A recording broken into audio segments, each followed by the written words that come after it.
ପିଲାମାନେ କେମିତି ଅଛନ୍ତି? ଆଇ ହୋପ୍ କି ସମସ୍ତେ ପିଲାମାନେ ବହୁତ ଭଲ ଥିବେ, ସତ ମାନେ ସେମିତି ଭଲ ଥାନ୍ତୁ। ତ ପିଲାମାନେ ଆଜିର ଭିଡ଼ିଓଟି ସମ୍ପୂର୍ଣ୍ଣ ଭାବରେ +3 6 ସେମିଷ୍ଟର ଅଡ଼ିଆନ୍ସ ପିଲାମାନଙ୍କ ପାଇଁ ଗୋଟେ ଗୁରୁତ୍ୱପୂର୍ଣ୍ଣ ଭିଡ଼ିଓ। କାହିଁକିନା ପିଲାମାନେ ଆଜିର ଭିଡ଼ିଓ ମାଧ୍ୟମରେ ତୁମର ସମ୍ପୂର୍ଣ୍ଣ ଭାବରେ DSC 3 ର ୟୁନିଟ୍ 1 ଆମେ ସମ୍ପୂର୍ଣ୍ଣ ଭାବରେ ଆଲୋଚନା କରିବା ନା କ'ଣ ନା ମହାସତ୍ତ୍ୱ ବିଷୟରେ ହେଲା। ମହାସତ୍ତ୍ୱ ଯେଉଁ ପ୍ରବନ୍ଧଟି ଅଛି ତାର ଭାବବସ୍ତୁ ଗୁଡ଼ିକ କ'ଣ ସବୁ ରହିଛି ଚାଲନ୍ତୁ ଆଲୋଚନା କରିବା।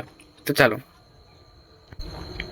ତ ପିଲାମାନେ ଯୋଉ ତୁମର DSC 3 ହେଲା, ତୁମର DSC 3 ର ୟୁନିଟ୍ 3 କ'ଣ ଅଛି ମହାସତ୍ତ୍ୱ ଯେଉଁ ପ୍ରବନ୍ଧଟି ଅଛି, ତ ସେଟା ଆମେ ସମ୍ପୂର୍ଣ୍ଣ ଭାବରେ ଆଲୋଚନା କରିବା। ଦେଖ କ'ଣ ଅଛି ପ୍ରାବନ୍ଧିକ ଉକ୍ତ ପ୍ରବନ୍ଧରେ ମହାକାର ସତ୍ତ୍ୱର ଦୁର୍ଲଭ୍ୟ ଶକ୍ତି ସମ୍ପର୍କରେ ମଣିଷ ସମାଜକୁ ଅବଗତ କରାଇବା ସହିତ ଏହାର ବିରୁଦ୍ଧରେ ପ୍ରତିକୂଳ ଆଚରଣ ନ କରି ବିଶେଷଣଙ୍କର ପ୍ରେରିତ ବନ୍ଧୁ ଭାବରେ ଗ୍ରହଣ କରିବାକୁ ଆହ୍ୱାନ ଦେଇଛନ୍ତି। ମହାସତ୍ତ୍ୱର ଲୀଳାର ବୈଶିଷ୍ଟ୍ୟ ସମ୍ପର୍କରେ ଉକ୍ତ ପ୍ରବନ୍ଧଟି ପର୍ଯ୍ୟବେସିତ। ମହାବେଗରେ ମହାସ୍ରୋତ ନିରନ୍ତର ଭାବରେ ପ୍ରବାହିତ ହୋଇଥାଏ। କେଉଁ ଏକ ମହାନ ଉଦ୍ଦେଶ୍ୟ ସାଧନ ରଖି ଅବିଶ୍ରାନ୍ତ ଭାବରେ ଆଗେଇ ଚାଲିଛି। କାହାକୁ ତାର ଖାତିର ନାହିଁ। କର୍ତ୍ତବ୍ୟନିଷ୍ଠ ମହାବୀର ତୁଲ୍ୟ ସେ କେବଳ କର୍ତ୍ତବ୍ୟ ସାଧନରେ ବ୍ୟସ୍ତ। ଦାମ୍ଭିକ ମଣିଷ ସେହି ମହାସତ୍ତ୍ୱର ଇତସ୍ତତ ଭାବରେ ଭାସି ଉଚ୍ଚସ୍ୱରରେ ମର୍ମଭେଦୀ ଚିତ୍କାର ସହିତ କୂଳକୁ ଉଠିବାକୁ ପ୍ରୟାସ କରେ। ତାର ସମସ୍ତ ଚେଷ୍ଟା ଦମ୍ଭ ବ୍ୟର୍ଥ ବା ପରାସ୍ତ ହୋଇଯାଏ। ମହାସତ୍ତ୍ୱର କରାର କବରରୁ କେହି ଆଜି ପର୍ଯ୍ୟନ୍ତ ଉଦ୍ଧାର ପାଇନାହିଁ କି ପାଇବାର କୌଣସି ଭବିଷ୍ୟତରେ ମଧ୍ୟ ସମ୍ଭାବନା ମଧ୍ୟ ନାହିଁ।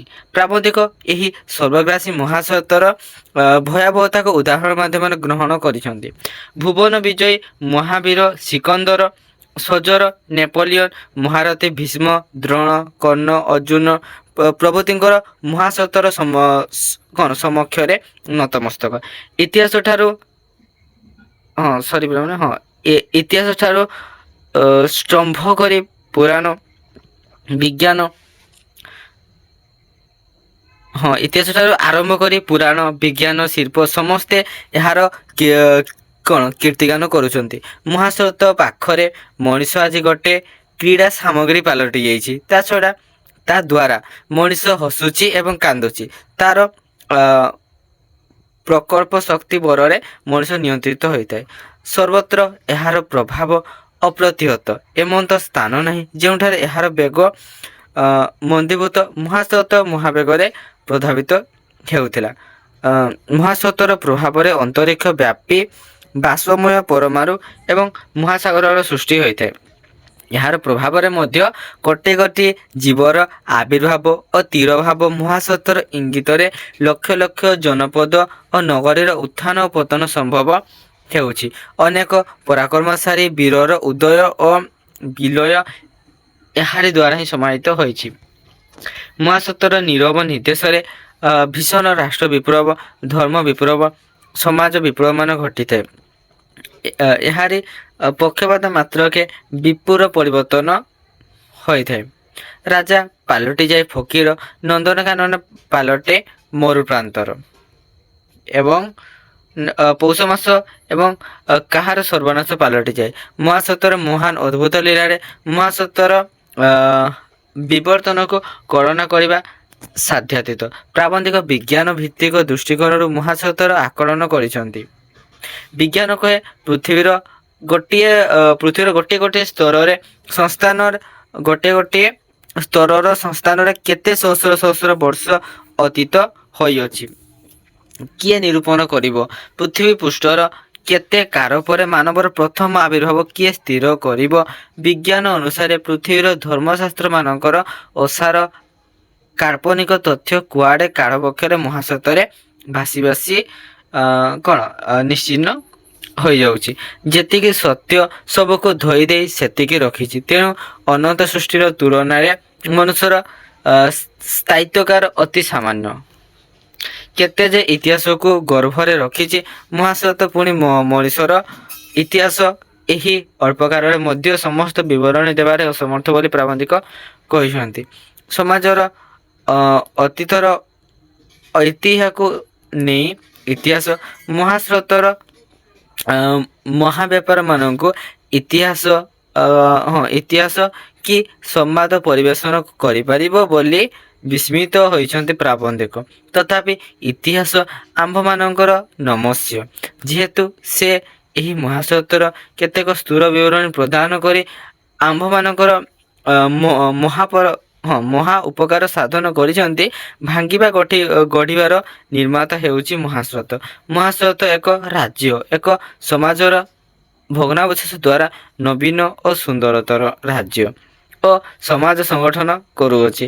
ଭାରତ ଭାଙ୍ଗି ଇଂଲଣ୍ଡ ଗଢ଼ୁଅଛି, ୟୁରୋପ ଭାଙ୍ଗି ଆମେରିକା ଗଢ଼ୁଛି, ଚୀନ ଭାଙ୍ଗି ଜାପାନ ଗଢ଼ୁଅଛି। କେଉଁ ଆବହମାନ କାରଣରୁ ଏହି ବ୍ୟାପାର ଲାଗି ରହିଅଛି? ଚିନ୍ତାଶୂନ୍ୟ ଦର୍ଶକ ମହାସତ୍ୱର ଗୂଢ଼ ରହସ୍ୟ ବୁଝିବାକୁ ହତବୁଦ୍ଧି ହେଉଅଛି। ମୂଢ଼ ମାନବ ଏହି ମହାଶକ୍ତିଶାଳୀ ବୀରର ପରାକାଷ୍ଠା ନ ବୁଝି କେତେ ଯେ ନିନ୍ଦା ଅଭିସମାନ୍ତ ବର୍ଷଣ କଲେ ତାର ହିସାବ ନାହିଁ। କାହାର ନିନ୍ଦା ପ୍ରଶଂସା ଭଲ ମନ୍ଦକୁ ବେଖାତିର କରି ଅବିରାମ ଗତିରେ ଆଗେଇ ଚାଲିଛି। ପ୍ରଭୁଙ୍କର ଭୃତ୍ୟ ପରି ଆଜ୍ଞା ପାଳନରେ ସତତ ଚେଷ୍ଟିତ ସେ ବିଶ୍ୱରାଜାଙ୍କର ରାଜଦୂତ ମହାକାଳ। ମନୁଷ୍ୟ ନତମସ୍ତକରେ ମହାସ୍ରୋତକୁ ଗ୍ରହଣ କରିବାକୁ ବାଧ୍ୟ। ଏହାର ଅବମାନନା କରି କେତେ ଯେ ରାଜାଧିରାଜ ମୁହୂର୍ତ୍ତରେ ସିଂହାସନଚ୍ୟୁତ ହୋଇଛନ୍ତି। ଆସ୍ପର୍ଦ୍ଧା ଦେଖାଯାଉଥିବା କେତେ ବୀର ଯେ ଅତୀତରେ ଭୂଲୁଣ୍ଠିତ ହୋଇଛନ୍ତି ଏବଂ ସମୃଦ୍ଧଶାଳୀ ରାଜ୍ୟ ଭୟଙ୍କର ଚୂର୍ଣ୍ଣ ବିଚୂର୍ଣ୍ଣ ହୋଇଯାଉଛନ୍ତି। ଏହାର ପ୍ରଭାବକୁ ସ୍ୱୀକାର ନ କରି ଶାସ୍ତ୍ରର ମହାପୁରୁଷଙ୍କର ପିତୃପିତାମହଙ୍କର ଦ୍ୱାହି ଦେଇ ନିଷ୍କୃତ ଲଭିବାକୁ ମଣିଷ ପ୍ରୟାସ କରେ। ମହାସ୍ରୋତର ବିରାମକୁ ପ୍ରାବନ୍ଧିକ ଚମତ୍କାର ଭଙ୍ଗୀରେ ଉପସ୍ଥାପନ କରିଛନ୍ତି। ମନୁଷ୍ୟ ଯେତେବେଳେ ମନୁଷ୍ୟତ୍ୱର ଉତ୍ତମ ଆଦର୍ଶ ଅନୁସରଣ କରେ ସେତେବେଳେ ତାହାର ପୂର୍ଣ୍ଣତା ଆସେ। ମହାସ୍ରୋତର ବିରାମକୁ ପ୍ରାବନ୍ଧିକ ଚମତ୍କାର ଭଙ୍ଗୀରେ ଉପସ୍ଥାପନ କରିଛନ୍ତି। ମନୁଷ୍ୟ ଯେତେବେଳେ ମନୁଷ୍ୟତ୍ୱର ଚରମ ଆଦର୍ଶ ଅନୁସରଣ କରେ ସେତେବେଳେ ତାହାର ପୂର୍ଣ୍ଣତା ଆସେ। ତାହାକୁ ସେହି ଆଦର୍ଶର ଅନୁବର୍ତ୍ତୀ କରିବା ପାଇଁ ମହାସ୍ରୋତର ଏହି ଲୀଳା ଯେତେ ଦିନ ଯାଏ ସକଳ ମନୁଷ୍ୟ ସକଳ ସମାଜ ଏ ମହାଲକ୍ଷ୍ୟର ଅନୁଗାମୀ ନ ହେବ ସେତେ ଦିନ ଯାଏ ଏ ଭଙ୍ଗାଗଢ଼ାର ବିରାମ ନାହିଁ। ମହାସ୍ରୋତର କାର୍ଯ୍ୟପ୍ରଣାଳୀକୁ ନବୀକରଣ ଭାବରେ ପ୍ରାବନ୍ଧିକ ଗ୍ରହଣ କରିଛନ୍ତି। ଏହି ନବୀକରଣ ପ୍ରକ୍ରିୟା ଶେଷ ହେବାର ସମ୍ଭାବନା ନାହିଁ। ଯେତେବେଳେ ମନୁଷ୍ୟ ସମାଜ ଦୁର୍ବୁଦ୍ଧି ତ୍ୟାଗ କରି ନତମସ୍ତକରେ ଏହାର ପ୍ରଦତ୍ତ ଦ୍ରବ୍ୟ ଗ୍ରହଣ କରିବ ସେତେବେଳେ ରାଷ୍ଟ୍ରର ଲୋମହର୍ଷଣକାରୀ ବିପ୍ଳବମାନ ମାନବ ପ୍ରାଣକୁ ଆତଙ୍କିତ କରିବ ନାହିଁ।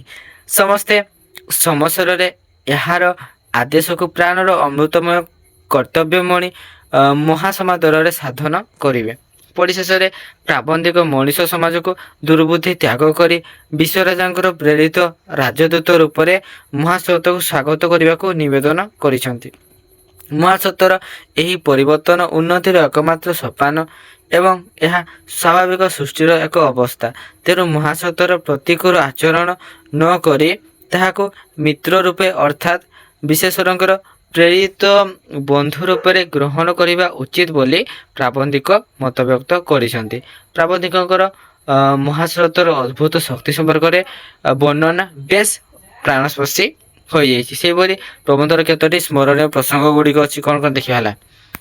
ଦିନ ନାହିଁ ରାତି ନାହିଁ, ଏକ ଅବିଶ୍ରାନ୍ତ ଭାବରେ ମହାନ ଉଦ୍ଦେଶ୍ୟ ନେଇ ମହାବେଗରେ ମହାସ୍ରୋତ ପ୍ରବାହିତ ହେଉଅଛି। ନିରନ୍ତର ପ୍ରବାହିତ ମହାସ୍ରୋତ କାହାରିକୁ ଅପେକ୍ଷା ନ କରି ଅବିରାମ ଗତିରେ ଆଗକୁ ମାଡ଼ି ଚାଲେ। କର୍ତ୍ତବ୍ୟନିଷ୍ଠ ମହାବୀର ତୁଲ୍ୟ ମହାସ୍ରୋତ କେବଳ କର୍ତ୍ତବ୍ୟ ସାଧନାରେ ବ୍ୟସ୍ତ ହୋଇଥାଏ। ମଣିଷର ସମସ୍ତ ଶକ୍ତି ପରାସ୍ତ, ସକଳ ଚେଷ୍ଟା ବ୍ୟର୍ଥ। ଏହା ମହାସ୍ରୋତର ପ୍ରତିକୂଳରେ ଗତି କରିବା ବା ଏହାର ସର୍ବଗ୍ରାସୀ କରାର କବଳରୁ ଉଦ୍ଧାର ପାଇବ। ଏପରି ମହାବୀର ଏ ଭୂମଣ୍ଡଳରେ କେହି ବି ଜନ୍ମି ନାହିଁ ବା କୌଣସି କାଳେ ମଧ୍ୟ ଜନ୍ମିବ ନାହିଁ। ଭୁବନ ବିଜୟୀ ମହାବୀର ସିକନ୍ଦର, ସିଜର, ନେପୋଲିଅନ, ମହାରଥୀ ଭୀଷ୍ମ, ଦ୍ରୋଣ, କର୍ଣ୍ଣ, ଅର୍ଜୁନ ସମସ୍ତେ ମହାସ୍ରୋତ ସମକ୍ଷରେ ନତମସ୍ତକ। ଇତିହାସ ଠାରୁ ଆରମ୍ଭ କରି ପୁରାଣ, ବିଜ୍ଞାନ, ଶିଳ୍ପ ସମସ୍ତେ ଉଚ୍ଚସ୍ୱରରେ ମହାସ୍ରୋତର କୀର୍ତ୍ତିଗାନ କରୁଅଛନ୍ତି। ମହାସ୍ରୋତର ଅପ୍ରତିହତ ପ୍ରଭାବ ରହିଛି ଯେଉଁଠାରେ କି ଏହାର ବେଗ ମନ୍ଦୀଭୂତ ନୁହେଁ। ଯେତେବେଳେ ସଚରାଚର ବିଶ୍ୱ ବ୍ରହ୍ମାଣ୍ଡରେ କିଛି ମାତ୍ର ନଥିଲା, ଯେତେବେଳେ ଏହି ଅସୀମ ବ୍ରହ୍ମାଣ୍ଡର ଚନ୍ଦ୍ର, ସୂର୍ଯ୍ୟ, ଗ୍ରହ, ନକ୍ଷତ୍ର କାହାରି ନାମଗନ୍ଧ ପର୍ଯ୍ୟନ୍ତ ନଥିଲା, ସେହି ଘୋର ଅନ୍ଧକାରମୟ ସମୟରେ ସୁଦ୍ଧା ମହାସ୍ରୋତ ମହାବେଗରେ ପ୍ରଭାବିତ ହେଉଥିଲା। ଅଗଣିତ ବିଚିତ୍ର ଜଗତ, କୋଟି କୋଟି ଜୀବନର ଆବିର୍ଭାବ ଓ ତୀରଭାବ, ଲକ୍ଷ ଲକ୍ଷ ଜନପଦ ଓ ନଗରୀର ଉତ୍ଥାନ ଓ ପତନ, ପ୍ରବଳ ପରାକ୍ରାନ୍ତ ବୀରବରଙ୍କର ଉଦୟ ଓ ବିଲୟ ଏହି ମହାସ୍ରୋତର ପ୍ରଭାବରେ ପରିଚାଳିତ। ରାଷ୍ଟ୍ର ବିପ୍ଳବ, ସମାଜ ବିପ୍ଳବ, ଧର୍ମ ବିପ୍ଳବ ପ୍ରଭୃତି ନାନା ବିପ୍ଳବ ମହାସ୍ରୋତର ନୀରବ ଇଙ୍ଗିତରେ ସଞ୍ଚାରିତ। ମହାସ୍ରୋତର କଟାକ୍ଷପାତରେ ରାଜା ଫକୀର ହୁଏ। ଆଜି ଯାହା ନନ୍ଦନକାନ, କାଲି ତାହା ଭୀଷଣ ମରୁପ୍ରାନ୍ତର, ଓ ଯାହାର ଆଜି ପୌଷ ମାସ, ପରକ୍ଷଣରେ ତାହା ସର୍ବନାଶ ହେବା ତାହାର ଅଦ୍ଭୁତ ଲୀଳାର ପରାକ୍ରମ। ପୃଥିବୀର ଇତିହାସ ସମ୍ପର୍କରେ ଖ୍ରୀଷ୍ଟିଆନ ଧର୍ମଶାସ୍ତ୍ର କହେ, ପୃଥିବୀ ଓ ମନୁଷ୍ୟ ସୃଷ୍ଟି 6 ସହସ୍ର ବର୍ଷ କାଳ। ଧନ୍ୟବାଦ।